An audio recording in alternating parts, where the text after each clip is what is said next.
Hi guys, welcome to today's recitation 30. It's on atomic and nuclear physics, and we'll just go straight to the problems. The first problem is I went to recitation and got the code true, of course. And then the second problem is to determine the Broglie wavelength for an electron moving at 3 times 10 to the 6 meters per second. So the de Broglie wavelength is defined as the Planck's constant divided by the product of the mass of the particle multiplied by the speed.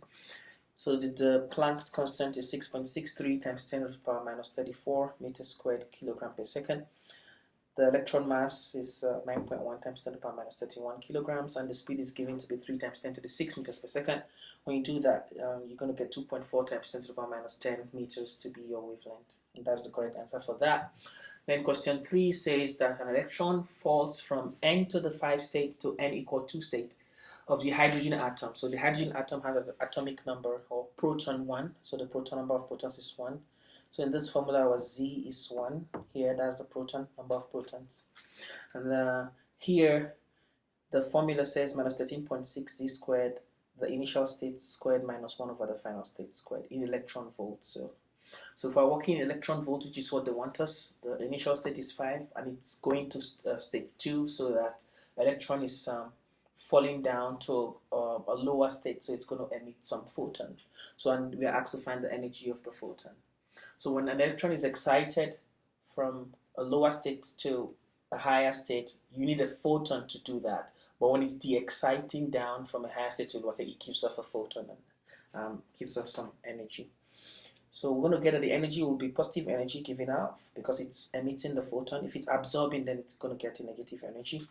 So if we do that from 1 over 5 squared from state 5, 1 over 2 squared, and we work that here, we're going to get 2.86 electron volt, because this is going to give us a negative number, and minus minus becomes plus to get that, and that gives us that answer right there.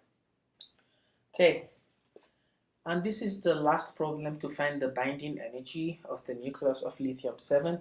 So what you do is you're given the mass, but you have to calculate the mass of the actual constituents of the protons and the neutrons that make up that, and you're going to get a mass difference.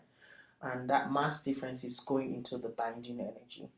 So sum of individual masses, so lithium-7 has 3 protons and 4 neutrons.